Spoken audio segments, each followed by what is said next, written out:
الحمد للہ وکفا والصلاة والسلام علی عبادہ الذین اصطفیٰ خصوصاً علی افضلہم وخاتم النبیین محمد الامین وعلی آلہ وصحبہ اجمعین اما بعد فقد قال اللہ تبارک وتعالی کما ورد فی سورۃ الحدید اعوذ باللہ من الشیطان الرجیم بسم اللہ الرحمن الرحیم اعلموا انما الحیاة الدنیا لعب ولہو وزینۃ وتفاخر بینکم وتکاثر فی الاموال والاولاد کمثل غیث اعجب الکفار نباتہ ثم یہیج فتراہ مصفرا ثم یکون حطاما وفی الآخرۃ عذاب شدید ومغفرۃ من اللہ ورضوان وما الحیاة الدنیا الا متاع الغرور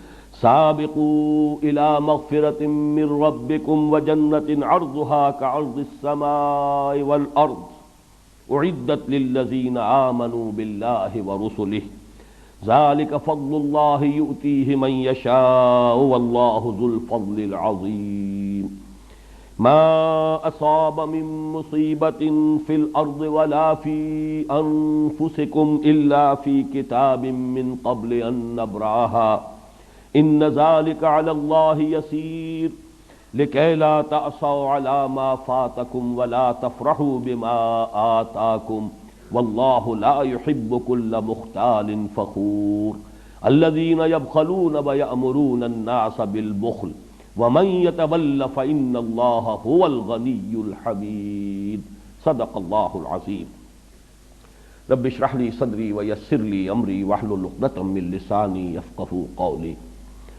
اللہم ربنا نور قلوبنا بالایمان واشرح صدورنا للاسلام ووفقنا لما تحب وترضى اللہم وفقنا ان ننفق اموالنا ونبذل انفسنا لإقامت دینک وإعلاء کلمتک آمین یا رب العالمین۔ سورہ حدید کا 5واں حصہ یہ بھی 5 آیات پر مشتمل ہے، اور ان میں سے جو سب سے پہلی آیت ہے وہ بھی میرے نزدیک اس سورہ مبارکہ کی عظیم ترین آیات میں سے ہے۔ اس کی بھی اصل حقیقت تک میں نے یہ دیکھا ہے، جہاں تک میں دیکھ بھال کر سکا ہوں بہت کم لوگوں کی رسائی ہو سکی، اور اس کی وجہ ہے کہ یہاں بھی 5 الفاظ آئے ہیں، اور وہ 5 الفاظ جس ترتیب کے ساتھ آئے ہیں اس میں جو حکمت مضمر ہے اس کی طرف توجہ نہیں کی گئی۔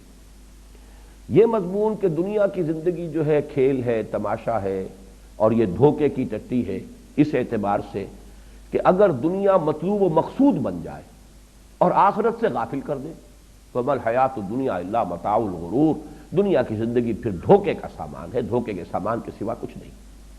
آپ کو اپنی اصل منزل، اپنا اصل گھر، اپنا اصل وطن بھول گیا۔ کوئی شخص آ کر کسی غریب الوطنی کی کیفیت میں کسی جگہ گیا ہے حالت مساورت میں اور اپنا گھر بھول جائے تو معلوم ہوا کہ وہ بہت ہی بد نصیب ہے۔ تو دنیا اگر اس طریقے سے اپنے اندر کسی انسان کو جذب کر لے، متوجہ کر لے کہ اصل جو اس کی زندگی ہے، جیسا کہ سورہ عنکبوت میں ہم پڑھ چکے ہیں کہ دنیا کی زندگی تو وما هذه الحیات الدنیا الا لهو ولعب وان الدار الاخرۃ لہی الحیوان لو کانوا یعلمون، یہ دنیا کی زندگی تو کھیل کود اور تماشے کے سوا کچھ بھی نہیں ہے۔ اصل زندگی جو ہے وہ تو آخرت کے گھر کی زندگی ہے، کاش کہ انہیں معلوم ہوتا۔ تو اگر تو حیات دنیاوی اس معنی میں انسان کو آخرت سے غافل کر دے تو اس سے بڑا دھوکے کا سامان کوئی نہیں۔ اس معنی میں بہت سی جگہوں پر قرآن مجید میں یہ مضمون آیا ہے، بلکہ لہو و لعب یا لعب اور لہو دونوں ترکیبوں کے ساتھ، پہلے لہو اور پھر لعب، یا پہلے لعب اور پھر لہو، دونوں ترتیبوں کے ساتھ یہ کئی مرتبہ قرآن مجید میں یہ مضمون آیا ہے۔ لیکن جس شان سے یہاں آیا ہے اور پھر اس پر جو اضافہ ہے، اس پر میں پھر عرض کر رہا ہوں کہ میں سمجھتا ہوں کہ یہ قلت تدبری ہے کہ لوگوں نے غور نہیں کیا کہ یہ الفاظ آ رہے ہیں کس ربط کے ساتھ آ رہے ہیں۔ جان لو اعلموا، یہ دوسری آیت ہے سورہ مبارکہ کی جو اس فعل امر سے شروع ہو رہی ہے۔ اعلموا ان اللہ یحیی الارض بعد موتها، وہ آیت ہم پڑھ چکے ہیں، آیت نمبر 16، اور ہم نے جو حصے کیے ہیں، جو تجزیہ کیا ہے، اس میں جو چوتھا حصہ تھا وہ جو اسی آیت سے پہلی آیت سے شروع ہو رہا ہے۔ یہاں یہ 5واں حصہ اس آیت سے شروع ہو رہا ہے اعلموا انما الحیات الدنیا لعب و لہو و زینت و تفاخر بینکم و تکاثر فی الاموال والاولاد، جان لو کہ یہ دنیا کی زندگی تو بس یہی کچھ ہے کہ کھیل ہے، کچھ لذت حاصل کرنا ہے، کچھ زینت اور بناؤ سنگھار ہے، کچھ آپس میں ایک دوسرے پر فخر کرنا ہے، اور کچھ مال اور اولاد کو زیادہ سے زیادہ حاصل کرنے کی کوشش ہے۔ یہ گویا کہ 5 جو ہے الفاظ آئے ہیں، ان 5 کو ایک طرح سے رکھ کر بھی مضمون جو ہے بیان کیا جا سکتا ہے، لیکن اس کی جو اصل عظمت ہے وہ اس میں سمجھیے کہ یہ اصل میں حیات انسانی کے 5 ادوار ہیں جو اسی ترتیب کے ساتھ آتے ہیں، ورنہ محاورے میں عام طور پر لہو و لعب کا لفظ آتا ہے، پہلے لہو اور پھر لعب، اگرچہ دوسری ترتیب بھی قرآن میں ہے، لیکن ہم جب عام اردو زبان میں بھی گفتگو کرتے ہیں یا عربی میں بھی اگر محاورے کے طور پر آئے گا تو لہو و لعب، لیکن یہاں پر ترتیب آپ دیکھیے لعب و لہو و زینت و تفاخر بینکم و تکاثر فی الاموال والاولاد، انسانی زندگی کے یہ 5 ادوار ہیں۔ پہلا دور وہ ہے جب کہ زندگی صرف کھیل سے عبارت ہے، کوئی فکر نہیں، کوئی تشویش نہیں، کوئی اندیشہ نہیں، اپنے کھانے پینے کی فکر نہیں، وہ والدین کے ذمے ہے، بھوک لگے گی ماں کھلائے گی پلائے گی، بچے کے لیے زندگی صرف کھیل ہے، الا یہ کہ تکلیف ہو تو رو لے گا، کوئی احتیاج ہے تو بھی منہ بسورے گا اور وہ والدین جو ہے ان کو اپنی طرف متوجہ کرے گا، باقی اسے کسی اور شے سے کوئی فکر نہیں۔ اور یہ کھیل ابھی خالص معصومانہ کھیل ہوتا ہے، اس میں کوئی وہ جس کو سینشول گریٹیفیکیشن کہا جاتا ہے کوئی تلذذ نہیں ہوتا، وہ کھیل ہے، معصومانہ کھیل۔ زندگی جو ہے اس وقت عمر کے اس دور میں سوائے اس سے کوئی اور شے جو ہے ان کے ذہن میں نہیں، ان کی سوچ کا، ان کے سارے فکر کا جو مرکز ہے وہ کھیل ہے۔ اعلموا انما الحیات الدنیا لعب۔ اس کے بعد ایک سٹیج آتی ہے جسے آج کل آپ کہتے ہیں ٹین ایجر سٹیج، یہ نہایت خطرناک دور ہوتا ہے انسانی زندگی کا۔ اب یہاں کھیل صرف کھیل نہیں رہ جاتا، اس میں کچھ نہ کچھ تلذذ شامل ہوتا ہے، کوئی سینشول گریٹیفیکیشن آتی ہے۔ اسی عمر میں پھر جو ہے آدمی بہت سی غلط قسم کی آوارگیوں کے اندر بھی مبتلا ہو جاتا ہے۔ یہ دوسرا مرحلہ لہو، یہ لعب کے بعد لہو ہے، اب یہ صرف معصوم کھیل نہیں ہے بلکہ اس میں کچھ اور ایلیمنٹ بھی شامل ہو جاتا ہے۔ تیسری سٹیج آتی ہے زینہ، بناؤ سنگھار۔ یہ جب بھی کوئی 18 19 20 برس کا کوئی سجیلا جوان ہوگا یا اسی طریقے سے خاص طور پر لڑکیاں ہوں گی، ان کے لیے جو ہے سب سے زیادہ جو چیز ان کے ذہن پر سوار ہوتی ہے یہ کہ بالکل جو بھی فیشن کے مطابق لباس ہونا چاہیے، فیشن کے مطابق جو ہے وضع قطع ہونی چاہیے۔ اب اگر تنگ جو ہے موری کی پینٹس کا رواج ہو گیا ہے تو وہ جو ہے کسی طریقے سے بھی وہ چوڑے موری والا جو ہے وہ پینٹ پہننے کو تیار نہیں ہوگا، اور اگر کوئی رواج ہو گیا ہے چوڑے قسم کے پائچوں والی پتلون کا تو وہ دوسری نہیں پہنے گا۔ اس میں بناؤ سنگھار زینت، یہی گویا کہ ان کی سوچ، ان کے فکر، ان کی ساری جو احساسات ہیں، ان کی ساری نفسیات کے اندر سب سے نمایاں شے یہ ہو جاتی ہے۔ چوتھا دور آتا ہے وہ تفاخر بینکم۔ اب یہ دور ہے اصل میں کہ جس کو آپ کہیں گے کہ 25 تقریباً عمر سے لے کر اور 35 40 کی عمر تک، اس میں اصل شے ہوتی تفاخر۔ اب یہ ہے کہ انسان جو ہے فخر میں ایک دوسرے میں آگے نکل جائے۔ فخر مختلف چیزوں پر ہوگا، وہ فخر علم پر بھی ہو سکتا ہے، وہ فخر اپنے زہد اور عبادت گزاری پر بھی ہو سکتا ہے، وہ فخر دولت پر ہو سکتا ہے، مال پر ہو سکتا ہے۔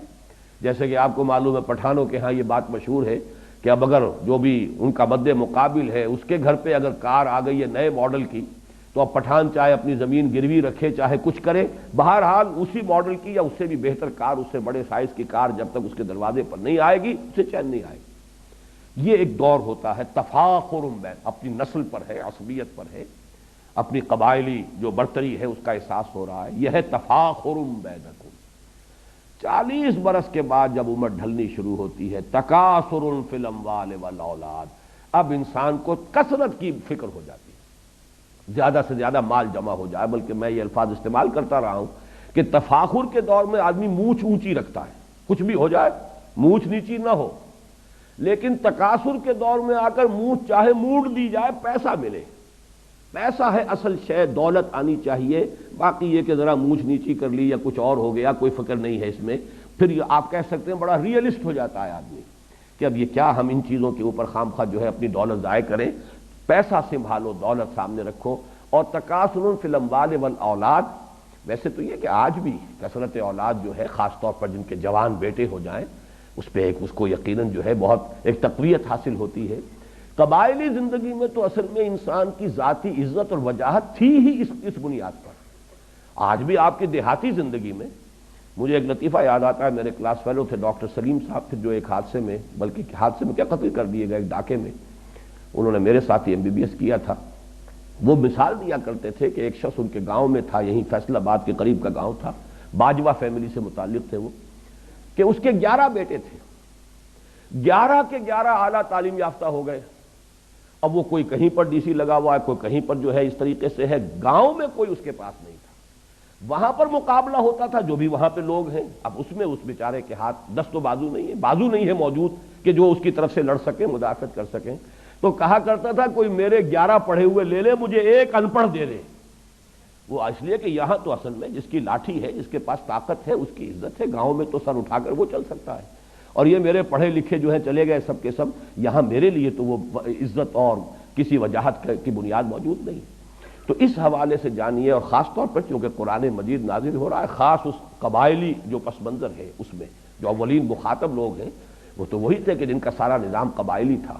تو تکاثر فی الاموال والاولاد، یہ میں نے اتنی وضاحت اس لیے کی ہے کہ آج کی دنیا میں تو برتھ کنٹرول اور فیملی پلاننگ کا معاملہ ہے، لیکن یہ ہے کہ جو اصل جو فطرت سے قریب تر معاشرہ جو ہوتا تھا، اور اب بھی جو ہوگا آپ دیہات کے اندر جا کر دیکھیں گے تو وہاں تو اصل میں تکاثر فی الاموال والاولاد، یہ دونوں کو دونوں ساتھ جانے والی چیزیں ہیں۔ تو یہ ہے در حقیقت یہ 5 الفاظ کے مابین جو ربط ہے، اور اصل بات جو بتائی جا رہی ہے وہ یہ ہے کہ یہ زندگی تو ان ادوار میں سے ہو کر لامحالہ گزرے گی۔ بچپن بھی آئے گا، پھر جوانی بھی آئے گی، نوجوانی کا دور آئے گا، پھر بڑی قوت والی زندگی کا دور آئے گا، پھر ادھیڑ عمر کا بھی مرحلے کو انسان آئے گا، اور پھر بڑھاپا بھی آئے گا۔ ان میں سے کسی کو بھی آپ روک نہیں سکتے، یہ تو گویا کہ وقت کی رفتار ہے کہ جس کا روکنا ممکن نہیں ہے۔ البتہ آخرت سے اب تقابل کیا گیا، وَفِي الْآخِرَةِ عَذَابٌ شَدِيدٌ وَمَغْفِرَةٌ مِّنَ اللَّهِ وَرِضْوَانٌ۔ یہ ہے آخرت کی زندگی جو ہے، اس میں ابدی طور پر 2 حصے ہو جائیں گے نوع انسانی کے، یا تو یہ کہ اللہ تعالیٰ کی طرف سے رضوان ہے اور مغفرت ہے، اور یا عذاب شدید ہے۔ در حقیقت یہاں پر وہی معاملہ جو ہے وَمَا الْحَيَاةُ الدُّنْيَا إِلَّا مَتَاعُ الْغُرُورِ، اس کو ایمفیسائز کرنے کے لیے کہ یہ دنیا کی زندگی اگر اس نے تمہیں اپنے اندر گم کر دیا، جیسے کہ اقبال نے کہا ہے کہ کافر کی یہ پہچان کے آفاق میں گم ہے، اور مومن کی یہ پہچان کے گم اس میں ہے آفاق۔ رہو یہاں، بازار سے گزرا ہوں، خریدار نہیں ہوں، جان لو کن فی الدنیا کانک غریب و عابر سبیل، یہ بات سامنے رہے کہ تمہارا گھر نہیں ہے، یہ منزل نہیں ہے، یہاں ہمیشہ نہیں رہنا ہے، تم راہ چلتے مسافر ہو۔ مالی ولی دنیا، جیسا کہ حضور نے فرمایا مجھے تمہاری اس دنیا سے کیا سروکار، انما مثلی کا مسافر استظل تحت راکب استظل تحت شجرۃ ثم راح فترکھا، میری مثال اس دنیا کے ساتھ ایسی ہے جیسے کوئی سوار جو ہے گھڑ سوار یا اونٹنی پر سوار، وہ تھوڑی دیر کے لیے کسی درخت کے سائے میں آرام کے لیے رکتا ہے، وہ درخت اس کا گھر نہیں ہے، اس کا وطن نہیں ہے، اس کی منزل نہیں ہے، پھر وہ جاتا ہے اپنا راستہ لیتا ہے، بس اتنی سی دیر کے لیے قیام گاہ سمجھو اس دنیا کو، اس سے زیادہ نہیں۔ مالی ولی دنیا انما مثلی کا راکب استظل تحت شجرۃ ثم راح فترکھا۔ تو یہ ہے اصل میں دنیا کا معاملہ، کن فی الدنیا کانک غریب و عابر سبیل۔ اب دیکھیے تشبیہ جو دی گئی ہے، لیکن تشبیہ سے پہلے یہ نقطہ نوٹ کر لیجئے کہ یہ جو 5ویں چیز جو بیان کی گئی ہے یہاں، تکاثر فی الاموال والاولاد، اس کی تکمیل آپ کیجئے سورہ تکاثر سے، الہاکم التکاثر حتی زرتم المقابر۔ یہ تکاثر ختم نہیں ہوتا یہاں تک کہ انسان قبر تک جا پہنچتا ہے۔ یہ وہ بڑی عظیم حقیقت ہے کہ انسان کے پاس چاہے دولت کے انبار ہو، اتنی بھی دولت ہو کہ کئی نسلوں کے بارے میں اطمینان ہو، آگے کئی پشتیں کھا سکتی ہیں آرام سے بیٹھ کر، لیکن بہتات جو دولت کی بہتات کی طلب ہے وہ ختم نہیں ہوتی۔ صاف نظر آ رہا ہے کہ ایک شخص جو ہے قبر میں پاؤں ڈالے ہوئے، قبر میں جو ہے پاؤں لٹکائے ہوئے بیٹھا ہے، لیکن دولت کی بہتات، وہ جو حرص ہے اس کی، الہاکم التکاثر حتی زرتم المقابر، وہی ہے یہ تکاثر در حقیقت۔ اعلموا انما الحیات الدنیا لعب، لعب اگرچہ کہا گیا کھیل، مراد کیا ہے؟ وہ بچپن کی زندگی کا دور، ولہو اس کے بعد وہ نوجوانی کا دور، وزینت جوانی کا دور، وَتَفَاخُرٌ بَيْنَكُمْ، وہ جوانی اپنی پوری شدت کو، شباب اپنی پوری طاقت کو آ رہا ہے۔ اس کے بعد ڈھلوان شروع ہوئی، وَتَكَاثُرٌ فِي الْأَمْوَالِ وَالْأَوْلَادِ۔ اب تمثیل پر غور کیجئے، کَمَثَلِ غَيْثٍ أَعْجَبَ الْكُفَّارَ نَبَاتُهُ ثُمَّ يَهِيجُ فَتَرَاهُ مُصْفَرًّا ثُمَّ يَكُونُ حُطَامًا۔ یہ وہی سائیکل، انسانی زندگی کا یہ سائیکل ہے۔ بچپن ہے، پھر اس کے بعد نوجوانی ہے، جوانی ہے، پوری طاقت کو پہنچنا ہے، شدت کو پہنچنا ہے، حتی اذا بلغ اشدہ، اور پھر اس کے بعد بڑھاپا ہے، ادھیڑ عمر ہے، بڑھاپا ہے۔ اسی طریقے سے یہ ایک نباتاتی سائیکل چل رہا ہے۔ کمثل غیث، جیسے مثال ہے بارش کی۔ اعجب الکفار نباتہ، یہاں پہ کفار کے لفظ کو اس کفر کے ساتھ اب سمجھ لیجئے۔ کفر کے لغوی معنی میں نے آپ کو بتایا تھے، دبا دینا، چھپا دینا، اور یہاں تقریباً اجماع ہے مفسرین کا، یہاں کفار سے مراد وہ کافر نہیں ہے کہ جو اللہ کا انکار کریں، یا رسول کا، یا آخرت کا، یا قیامت کا، یا قرآن کا۔ کفار سے مراد یہاں ہے جو کاشتکار ہے، اس لیے کہ کاشتکار بھی زمین میں بیج ڈالتا ہے، بیج کو دباتا ہے، پھر وہاں سے کھیتی جو ہے لہلہائے گی اور ابھرے گی۔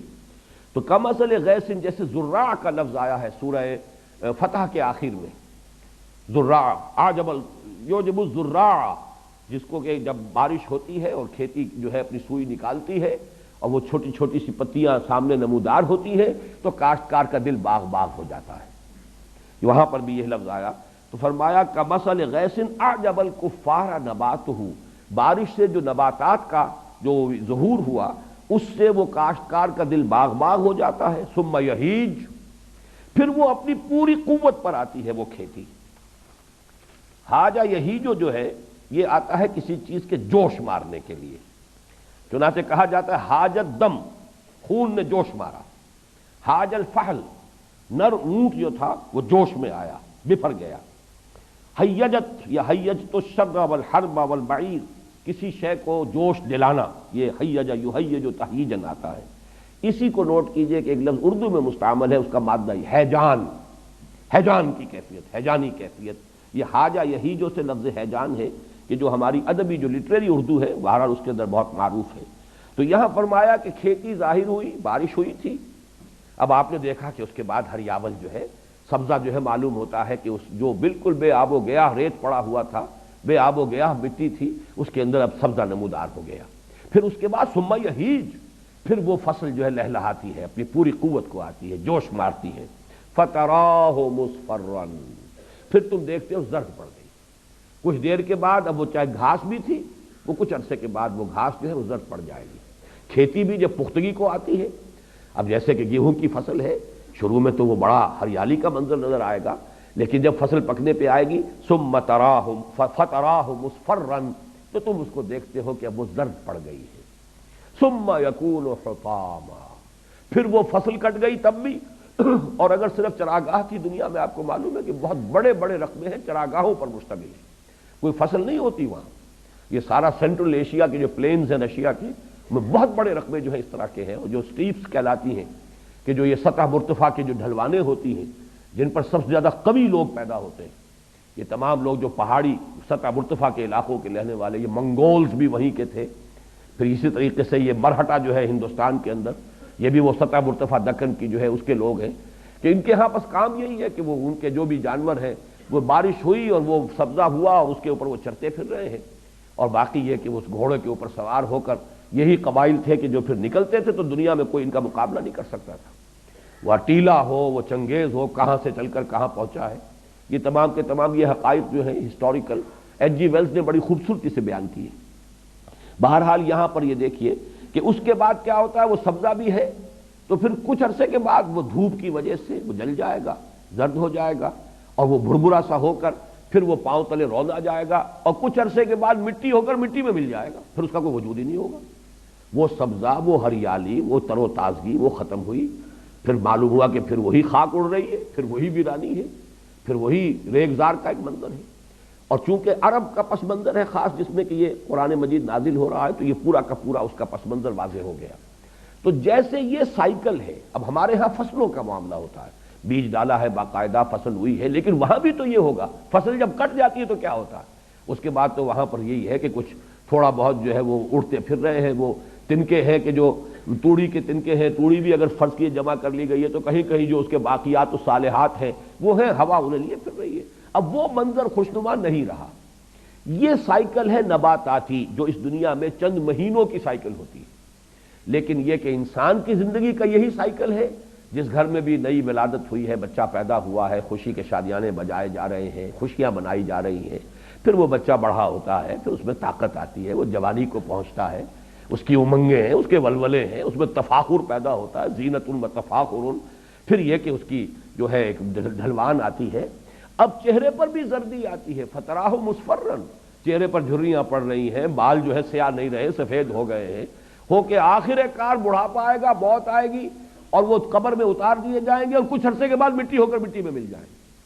تو یہ ہے وہ سائیکل، ہیومن لائف سائیکل، اور یہ ہے وہ نباتاتی سائیکل جو ہے بوٹینیکل سائیکل۔ ان دونوں میں بڑی گہری مناسبت ہے، اور اس آیت کریمہ کا جو اصل حسن ہے معنوی وہ اسی میں مضمر ہے کہ یہ سٹیجز ہیں۔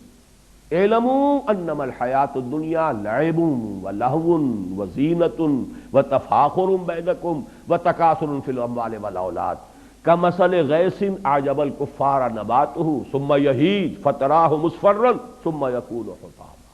یہ ہونا ہے ہر ایک کے ساتھ، بادشاہ کے ساتھ بھی ہونا ہے، فقیر کے ساتھ بھی ہونا ہے، گدا کے ساتھ بھی ہونا ہے، محلوں میں رہنے والوں کے ساتھ بھی ہونا ہے، جھونپڑیوں والوں کے ساتھ بھی ہونا ہے۔ ان کی بھی زندگی بالآخر ختم ہوگی، وہ بھی مٹی ہو کر مٹی میں ملیں گے، ان کی بھی زندگی ختم ہوگی اور یہ بھی مٹی میں ہو کر مٹی مل جائیں گے۔ لیکن وَفِي الْآخِرَةِ عَذَابٌ شَدِيدٌ وَمَغْفِرَةٌ مِّنَ اللَّهِ وَرِضْوَانٌ، وہاں ہے دوام مستقل۔ وہ جو انجام آئے گا آخرت میں یا تو پھر عذاب ہے بہت سخت، وَفِي الْآخِرَةِ عَذَابٌ شَدِيدٌ وَمَغْفِرَةٌ مِّنَ اللَّهِ وَرِضْوَانٌ، اور پھر دوسری شکل ہے اور مغفرت اللہ کی طرف سے اور اللہ کی رضا۔ وَمَا الْحَيَاةُ الدُّنْيَا إِلَّا مَتَاعُ الْغُرُورِ، اور دنیا کی زندگی سوائے دھوکے کے سامان کے کچھ نہیں۔ یہاں البتہ میں یہ چاہتا ہوں کہ یہ حقیقت آپ کے سامنے رہے۔ حدیث نبوی جو ہے حضور نے فرمایا الدنیا مزرعۃ الآخرہ، دنیا اس اعتبار سے تو دھوکے کا سامان ہے اگر یہ آپ کو غافل کر دے آخرت سے۔ اگر آخرت آپ کی منزل مقصود کے طور پر مستحضر رہے تو دنیا کا ایک ایک لمحہ بہت قیمتی ہے، اس لیے کہ اسی سے آخرت بنانی ہے۔ الدنیا مزرعۃ الآخرہ، دنیا آخرت کی کھیتی ہے، یہاں بوؤ گے تو وہاں کاٹو گے، یہاں اگر بویا ہی کچھ نہیں تو کاٹو گے کیا، فصل کہاں سے ملے گی؟ اس اعتبار سے زندگی جو ہے وہ بہت قیمتی شے ہے، یہ لائبلٹی نہیں ہے، بہت بڑا ایسٹ ہے۔ اس حوالے سے اگر آخرت سامنے رہے اور مقصود و مطلوب وہ ہو، لیکن اگر اس دنیا نے اس طرح آپ کو غافل کر دیا، اپنے اندر گم کر دیا، پھر وہ اقبال کا شعر سنا رہا ہوں، کافر کی یہ پہچان کہ آفاق میں گم ہے، مومن کی یہ پہچان کہ گم اس میں ہے آفاق، رہتا ہے دنیا میں لیکن دنیا کا باسی ہے نہیں، دنیا کا طالب ہے نہیں، دنیا اس کی جس کو کہا مبلغ علمہم، ان کے علم کا مبلغ جو ہے وہ یہ دنیا نہیں ہے۔ وہ جانتے ہیں کہ ہماری منزل جو ہے وہ تو آخرت ہے، ہم وہاں جا رہے ہیں، یہ تو ایک عارضی سفر ہے، عارضی قیام گاہ ہے۔ اگر یہ کیفیت ہے تو پھر ایک ایک لمحہ بہت قیمتی ہے، اسے امر بنایا جا سکتا ہے، اس سے اگر صحیح استفادہ کیا جائے تو وہ حدیث ذہن میں رکھیں الدنیا مزرعۃ الآخرہ۔ اب اگر یہ حقیقت واضح ہو گئی تو اب فرمایا سابقوا الی مغفرۃ من ربکم وجنۃ عرضھا کعرض السماء والارض۔ سابقوا باب مفاعلہ سے ہے مسابقت، سبقہ آگے بڑھ جانا، استبقہ آگے نکلنے کی کوشش کرنا، یہ باب استفعال ہو جائے گا، استباق۔ لیکن باب مفاعلہ مسابقت، دوڑ لگانا، ایک دوسرے سے آگے نکلنے کی کوشش کرنا، یہ لفظ بہت اہم ہے کہ تم دنیا کے طالب بن جاتے ہو تو دنیا میں ایک دوسرے سے آگے نکلنے کی کوشش کرتے ہو، دولت میں آگے بڑھ جاؤ، تفاخر بینکم وتکاثر فی الاموال والاولاد۔ اب اگر آخرت منزل مقصود بن گئی تو اس کے لیے بھی دوڑ لگاؤ، اس کے لیے بھی ایک دوسرے سے آگے نکلو۔ یہ نہ ہو کہ دنیا کے لیے تو تمہاری جو ہے تمہارا جوش بھی ہے اور تمہارا خروش بھی ہے اور تمہارے اندر جو ہے حرکت بھی ہے، لیکن آخرت کہنے کو تو مطلوب و مقصود ہے، لیکن اس کے لیے بڑی قناعت ہے آخرت کی طرف سے، اس کے لیے کوئی بھاگ دوڑ اور کوئی ایک دوسرے سے آگے نکلنے کی کوشش نہیں۔ تو مسابقت جو ہے یہ فطرت انسانی کے اندر موجود ہے، جس کو آپ کہتے ہیں، ایڈلر نے کہا ہے دی ارج ٹو ڈومینیٹ، ایک دوسرے کے اوپر غالب آنے کی کوشش، ارج ٹو ڈومینیٹ یہ انسان کے اندر ہے، مسابقت کا جذبہ ہے۔ اب صرف یہ کہ آپ اس کے فیلڈ کو بدل دیجئے، مسابقت مال میں نہ کیجئے، مسابقت خیرات میں کیجئے، یہ سورہ بقرہ میں بھی آیا ہے وَلِكُلٍّ وِجْهَةٌ هُوَ مُوَلِّيهَا فَاسْتَبِقُوا الْخَيْرَاتِ۔ دیکھو ہر ایک نے کوئی نہ کوئی اپنا ہدف مقرر کیا ہوا ہے جس کی طرف وہ پیش قدمی کر رہا ہے، محنت کر رہا ہے۔ تو اے مسلمانوں، تمہارا مسابقت کا معاملہ اور استباق جو ہے تمہارا وہ ہونا چاہیے خیرات، حسنات، نیکیوں کے لیے، بھلائیوں کے لیے، انفاق میں، جہاد فی سبیل اللہ میں آگے سے آگے بڑھ کر سرفروشی کرو، آگے سے آگے بڑھ کر انفاق کرو، ایک دوسرے سے نکلنے کی کوشش کرو۔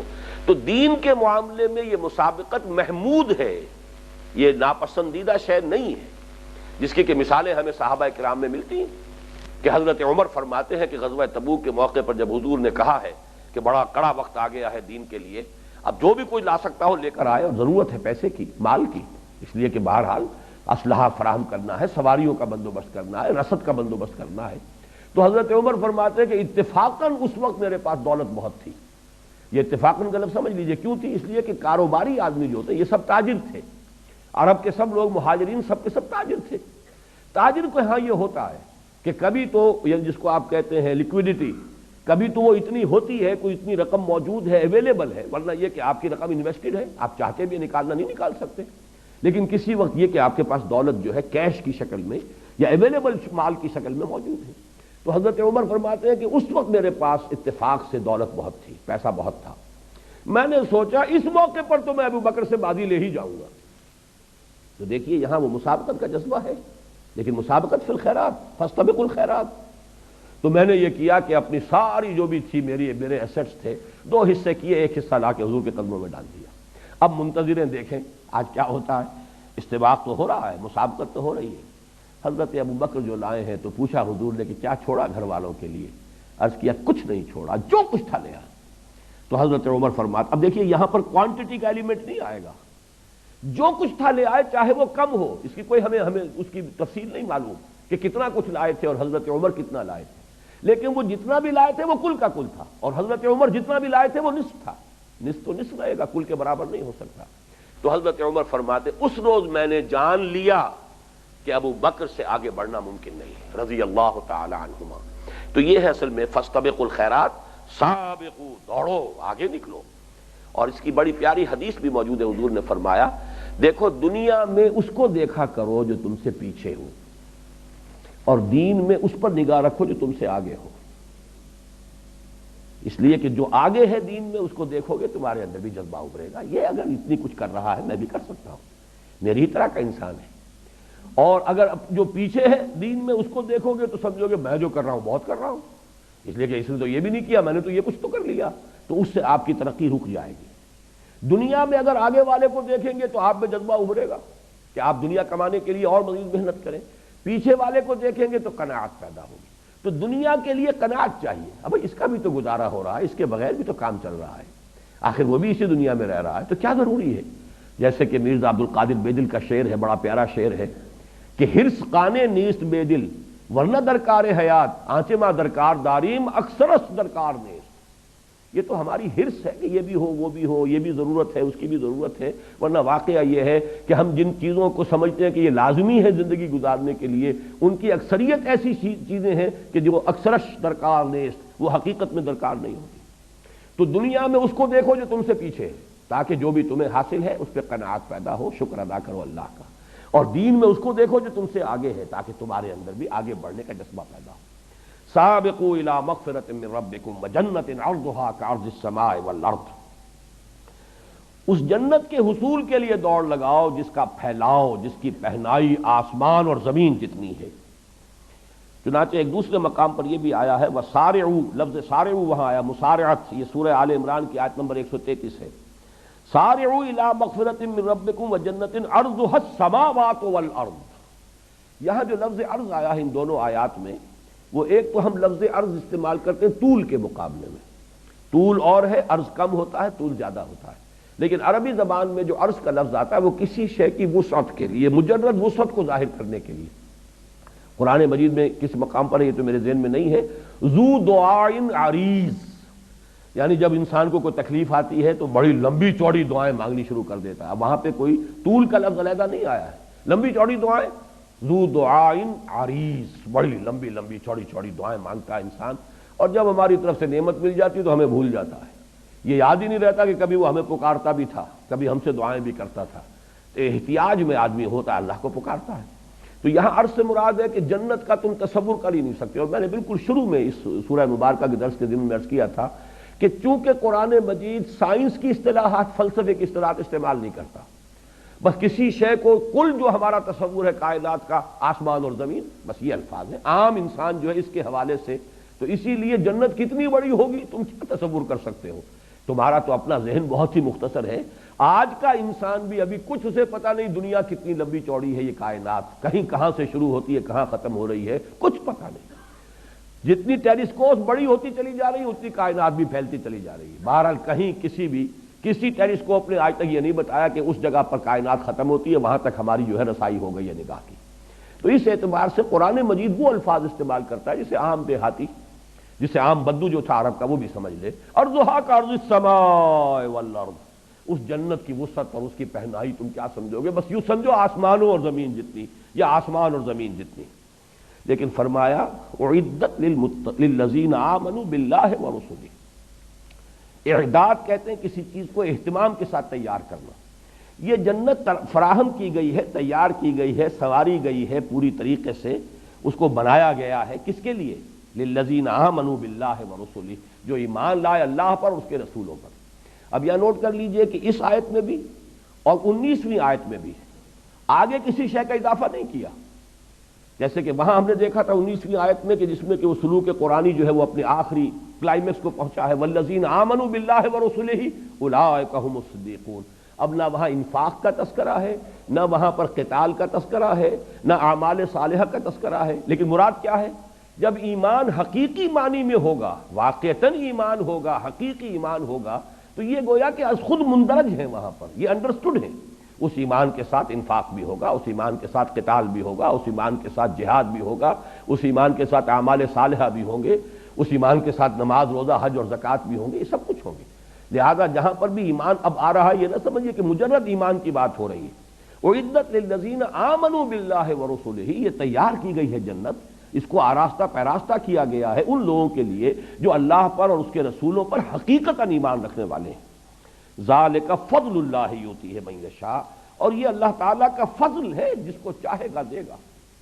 یہاں بھی میں چاہتا ہوں نوٹ کر لیں، فضل کہتے ہیں اللہ کی طرف سے بغیر استحقاق کی دی جانے والی شے۔ اجرت اور اجر یہ ایک ہی لفظ ہے، اجر بدلہ، ثواب، اجرت جو کسی محنت اور مزدوری کا نتیجہ ہے۔ قرآن مجید میں اس کے برعکس لفظ آتا ہے فضل۔ فضل وہ ہے جو بغیر استحقاق دی جا رہی ہے۔ تو یہ جان لیجئے کہ قرآن کا بھی تصور یہ ہے کہ جہاں بھی جنت کا تذکرہ آتا ہے فضل ہے اللہ کا، یعنی یہ کہ کوئی انسان مجرد اپنے عمل کے ذریعے سے جنت کا مستحق نہیں بن سکتا جب تک کہ فضل خداوندی اس کی دستگیری نہ کرے۔ چنانچہ یہ حدیث بھی ہے اور متفق علیہ حدیث ہے، صحیح بخاری صحیح مسلم دونوں میں حضرت ابو ہریرہ رضی اللہ تعالی عنہ سے یہ روایت ہے، ان ابی ہریرہ رضی اللہ عنہ قال قال رسول اللہ صلی اللہ علیہ وسلم لن يدخل احدا منکم عملہ الجنہ، اور یہ حضور فرما رہے ہیں صحابہ سے، تم میں سے کسی کا عمل اسے جنت میں داخل نہیں کر سکے گا۔ لن يدخل احدا منکم عملہ الجنہ، تم میں سے کسی کا بھی عمل اسے جنت میں داخل نہیں کر سکے گا۔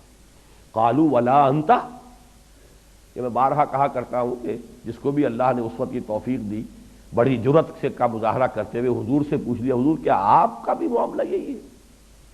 کیا آپ بھی جنت میں محض اپنے عمل سے کی بنا پر داخل نہیں ہوں گے؟ فرمایا قال ولا انا الا ان يتغمدني الله منه بفضل ورحمہ، میں بھی مجرد اپنے عمل کی بنیاد پر نہیں بلکہ الا یہ کہ اللہ تعالیٰ اپنے فضل اور رحمت سے مجھے ڈھانپ لے، اپنے فضل اور رحمت کے سے ڈھانپ لے گا تو جنت میں داخلہ ہو۔ اب یہ ایک انتہائی بات ہے جو حضور نے اپنے بارے میں فرما دی، لیکن بات سمجھانی یہ ہے کہ کبھی بھی اپنا استحقاق نہ سمجھیے جنت، اپنی امکانی حد تک کام کر کے پھر بھی فضل خداوندی کا ہی یہ معاملہ جو ہوگا، جیسے کہ اہل جنت کا ترانہ نقل ہوا، جب جنت میں داخل ہوں گے تو کہیں گے الحمدللہ الذی ہدانا لہذا، اس اللہ کا شکر ہے جس نے اسے ہمیں یہاں تک پہنچا دیا، اس نے پہنچایا۔ وما كنا لنهتدي لولا ان هدانا اللہ، اور ہم ہرگز یہاں نہ پہنچ پاتے اگر اللہ ہی ہمیں نہ پہنچاتا۔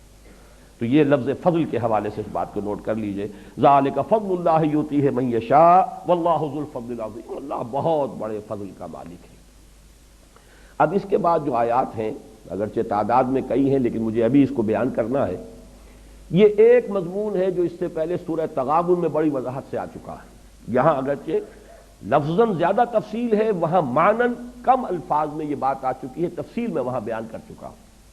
اس دنیا کی زندگی میں انسان بہت متاثر ہوتا ہے حوادث، آفات جو ہے سماوی بھی ہوتے ہیں، بڑے پیمانے پر آ جاتے ہیں، بڑا زلزلہ آ گیا، ہزاروں انسان جو ہے اس میں ختم ہو گئے، مکان دھس گئے، یا سیلاب آ گیا جو ہمارے ہاں پچھلے دنوں بھی آیا تھا، کتنے لوگ ہیں اس سیلاب کے اندر گھر گھروں بہہ گئے، گھر ختم ہو گئے، لوگ ڈوب گئے، فصلیں کتنی بڑے بڑے رقبے کے اوپر کھڑی ہوئی تباہ و برباد ہو گئی، یا کسی انسان کے اپنے اندر کوئی بیماری آ گئی اچانک بیٹھے بٹھائے، کوئی خیال ہی نہیں تھا، معلوم ہوا کینسر ہے، معلوم ہوا کہ یہ تو فلاں چیز ہے، ہارٹ جو ہے اتنے پرسنٹ بلاکڈ ہے۔ تو یہ ساری چیزیں اچانک آتی ہیں انسان پر۔ تو حوادث چاہے وہ ذاتی طور پر آ رہے ہوں، بیٹھے بٹھائے کوئی انسان کسی مقدمے میں پھنس گیا ہے، خواہ ایسے ہی لوگ لپٹ جاتے ہیں بغیر کسی اس کے کہ کوئی ان کا اپنا ارادہ ہو، اور یہ کہ اس کی وجہ سے پریشانی ہو رہی ہے۔ تو ما اصاب من مصیبت فی الارض ولا فی انفسکم، نہیں نازل ہوتی کوئی نازل ہونے والی، لفظ مصیبہ جو ہے یہ تو نازل ہونے والی شے، پڑھنے والی شے، اصابہ یصیبو، اصابہ یصیبو سے مصیبن، یہ گویا کہ اس میں فاعل ہے، مصیبت مؤنث ہو گیا، پڑھنے والی شے، جو بھی کیفیت مجھ پر یا آپ پر وارد ہوتی ہے، چاہے وہ اچھی ہو، چاہے بری ہو، چاہے تکلیف دہ ہو، چاہے مسرت بخش ہو، جہاں تک لغوی تعلق ہے اس لفظ کا وہ ساری چیزیں اس میں شامل ہو جائیں گی۔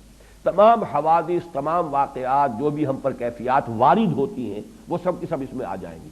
لیکن عام طور پر یہ لفظ جو ہے استعمال ہوتا ہے تکلیف دہ چیزوں کے لیے، ناگوار چیزوں کے لیے، ناپسندیدہ چیزوں کے لیے۔ ما اصاب من مصیبت فی الارض ولا فی انفسکم، یہاں تفصیل کر دی گئی۔ مصیبتیں دو قسم کی ہیں، یا تو زمین میں نازل ہوئی، بڑے پیمانے پر ہوئی، سماوی یا آفاقی کوئی مصیبت آئی ہے، ولا فی انفسکم، نہ تمہاری اپنی جانوں میں کوئی تکلیف ہے، بیماری ہے، کوئی اور عارضہ ہے، کوئی حادثہ ہو گیا ہے، اس میں آدمی کا کوئی عضو جو ہے وہ کٹ گیا ہے، کوئی اور مسئلہ ہوا ہے، الا فی کتاب من قبل ان نبرأھا، مگر یہ کہ وہ ایک کتاب میں موجود ہے اس سے پہلے کہ ہم اسے ظاہر کریں، ہم اس کو وجود میں لائیں، ہم اس کو خلعت وجود سے سرفراز کریں۔ اب چونکہ فلسفہ وجود سے متعلق بحث ہم کر چکے ہیں پہلے حصے میں بہت زیادہ، تو یہاں میں چاہتا ہوں کہ ذرا یہ نبرا کے حوالے سے بھی بات سمجھ لیں۔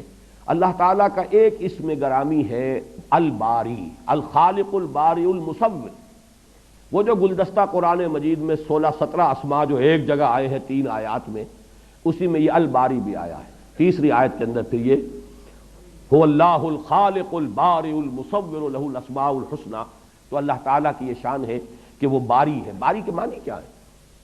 عام طور پر جب خالق کے ساتھ لفظ باری آتا ہے تو اکثر لوگوں نے اس کا یہ نقشہ پیش کیا ہے کہ خلق کہتے ہیں ذہنی طور پر کسی شے کی منصوبہ بندی، نقشہ بنا دینا، اور پھر یہ کہ باری ہے پھر اس کو پوری طریقے سے ظاہر ایک شکل جو ہے اس کو عطا کر دینا، اور یہ ہوتا ہے ہر ہماری انسانی تخلیق میں بھی یہ ہوگا۔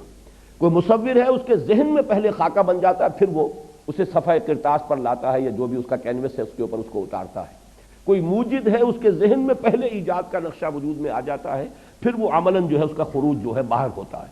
اور باری کے لفظ میں یہ اصولی طور پر یہ بات موجود ہے، برا یبرأ، کسی شے سے علیحدہ ہو جانا، میں تم سے بری ہوں، برات، تبرع، یہ سب کی سب چیزیں کیا ہیں؟ علیحدہ ہو جانا۔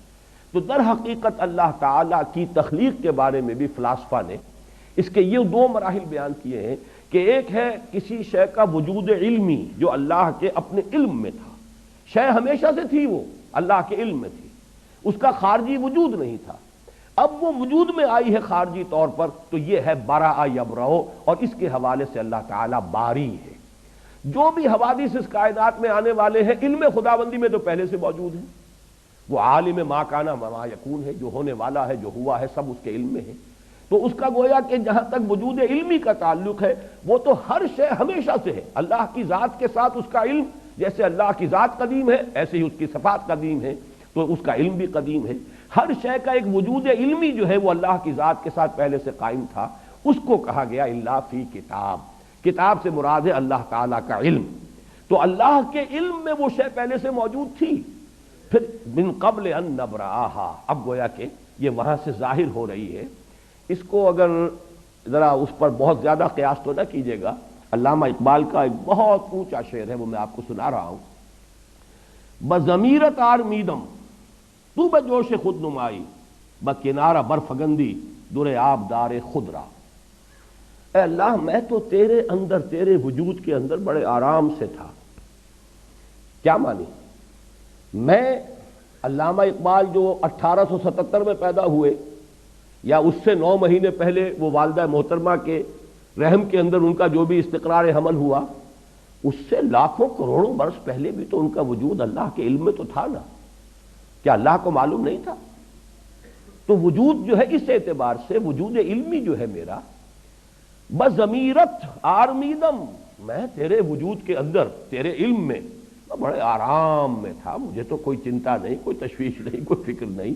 بضمیرت آرمیدم تو بجوش خود نمائی، بکنارہ برفگندی در آبدار خدرا. یہ جو تمثیل لائے ہیں کہ جیسے سیپی ہوتی ہے، سیپ، اس کے اندر موتی پروان چڑھ رہا ہے.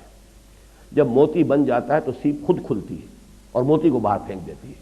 گویا کہ اس کے وجود میں جو ایک قیمتی شے پروان چڑھ رہی تھی، اب وہ اس کا ظہور چاہتی ہے نا. وہ اگر سیپی کے اندر ہی وہ موتی گم رہے تو ظاہر بات ہے اس کا حسن کس نے دیکھا؟ جنگل میں مور ناچا کس نے دیکھا؟ اس سیپی کے اندر اعلیٰ سے اعلیٰ، قیمتی سے قیمتی موتی جو ہے وہ پڑا ہوا ہے، تو کس نے دیکھا؟ کون اس کے حسن کی تعریف کرے گا؟ تو سیپی خود کھلتی ہے اور کھل کر اور اس میں سے وہ موتی باہر نکلتا ہے، جسے پھر ہمارے غواص جو ہیں وہ جا کر سمندر کی تہہ سے نکال کے لاتے ہیں. تو تو نے خود سیپی کی طرح مجھے اپنے وجود سے باہر، یعنی میرا وجود مادی جو ہے، جو اس وقت میں شیخ محمد اقبال، علامہ ڈاکٹر شیخ محمد اقبال ولد شیخ نور محمد کے نام سے جو میں اس دنیا میں اس وقت ہوں، تو یہ تو اصل میں تو نے اپنی خلاقی کے ظہور کے لیے اس کائنات کو پیدا کیا. جیسے کہ وہ حدیث ہے کہ کنت کنزا مخفیا فاحببت ان اعرف فخلقت الخلق. تو اس طریقے سے اس پورے فلسفے کو سمجھ لیجئے. لفظ برا کے حوالے سے یہ پوری حقیقت واضح ہو جائے گی. بدقسمتی سے ان چیزوں پر غور کا حق ادا نہیں کیا گیا. تو من قبل ان نبراہا، اس سے پہلے کہ ہم اسے ظاہر کریں، اسے وجود بخشیں، یہ تمام چیزیں ہمارے علم قدیم میں موجود تھیں. ان ذالک علی اللہ یسیر، یہ تمہیں تو بڑی مشکل بات معلوم ہوگی کہ ساری چیزیں ہی کسی کے علم میں ہو، لیکن تم اللہ کی صفت، جیسے اللہ کے وجود اور ذات کو نہیں سمجھ سکتے، اس کی صفات کو بھی نہیں جان سکتے. واقعہ یہ ہے، جیسا کہ میں شروع میں عرض کر چکا ہوں، صفات کی کیفیت اور کمیت دونوں ہمارے احاطہ ذہنی سے خارج ہے. ان ذالک علی اللہ یسیر، یہ اللہ کی بات ہو رہی ہے، تمہاری بات نہیں ہو رہی. یہ اللہ پر بہت آسان ہے. لیکن لا تاسوا علی ما فاتکم، نتیجہ یہ ہے جو نکالنا ہے، تاکہ تم افسوس نہ کیا کرو اس پر جو تمہارے ہاتھ سے جاتا رہے. یہ اللہ کی طرف سے حوادث آتے ہیں امتحان کے لیے. تکلیف آ جائے صبر کرو، اللہ کچھ دے دے اس کا شکر ادا کرو. لیکن لا تاسوا علی ما فاتکم، یہ نہیں فاتا فوت ہو جانا، یہ تو اردو میں بھی مستعمل ہے. اب فوت ہونا اس معنی میں کوئی موقع تھا ہاتھ سے نکل گیا، کوئی اور شے تھی آپ کے ہاتھ سے جاتی رہی، کوئی آپ کا عزیز فوت ہو گیا، کوئی بچہ ہے آپ کے سامنے دم توڑ رہا ہے اور آپ بہرحال اس کو کچھ نہیں کہہ سکتے. وَنَحْنُ أَقْرَبُ إِلَيْهِ مِنْكُمْ وَلَٰكِن لَا تُبْصِرُونَ، تمہاری نگاہوں کے سامنے ہم لے جاتے ہیں تمہارے محبوبوں کو اور تم کچھ نہیں کر سکتے، دیکھ رہے ہوتے ہو. تو یہ ہے کہ یہ فوت کوئی ہو جائے تو اس پر بھی افسوس نہ کیا کرو. اللہ کی طرف گئی کہاں ہے وہ شے؟ اسی کائنات میں ہے. حالت تبدیل ہوئی ہے، اللہ نے تمہارے امتحان کے لیے ایک صورت پیدا کر دی ہے.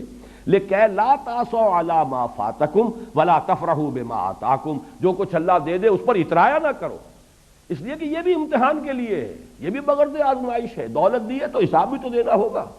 جس کے پاس دولت زیادہ ہے اس کا حساب بہت بھاری ہو جائے گا. جیسے کہ آج کل انکم ٹیکس کے معاملات ہوتے ہیں، زیادہ دولت مندوں کو زیادہ فکر ہوگی انکم ٹیکس کی. اب جن کا جو ہے گزران جو بھی ہے وہ ہینڈ ٹو ماؤتھ جسے آپ کہتے ہیں، ان سے کیا سروکار ہے کسی انکم ٹیکس انسپیکٹر کو یا آفیسر کو؟ تو معلوم ہے کہ وہاں جب حساب دینا ہوگا تو وہاں پتہ چلے گا کہ دنیا کا ایک ایک پیسہ جو ہے، اسی لیے بیلنس شیٹس جب بنتی ہیں تو کیپٹل کو لائبلٹیز کے کھاتے میں ڈالتے ہیں. یہ لائبلٹی ہے، you have to account for it. تمہیں بتانا ہوگا کہ تمہارے پاس یہ سرمایہ تھا، تم نے کیا کیا ہے.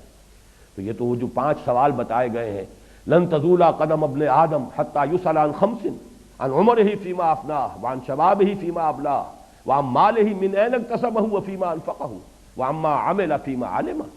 تو معلوم ہوا جو چیز اللہ دے دے اس پر اتراؤ نہ، جو اللہ چھین لے اس پر غم نہ کرو، افسوس نہ کرو۔ مومن کی کیفیت وہ ہونی چاہیے جسے سورہ تغابن میں کہا گیا ما اصاب من مصیبت الا باذن اللہ ومن یؤمن باللہ یہد قلبہ، جو اللہ پر ایمان رکھتا ہے اللہ اس کے دل کو ہدایت دے دیتا ہے۔ کس بات کی؟ تسلیم و رضا کی۔ اللہ کی مرضی تھی، اللہ کا فیصلہ تھا، اسی میں میرے لیے خیر ہوگا، چاہے وہ خیر مجھے نظر آئے یا نہ آئے۔ بارک اللہ لی ولکم فی القرآن العظیم ونفعنی وإیاکم بالآیات والذکر الحکیم۔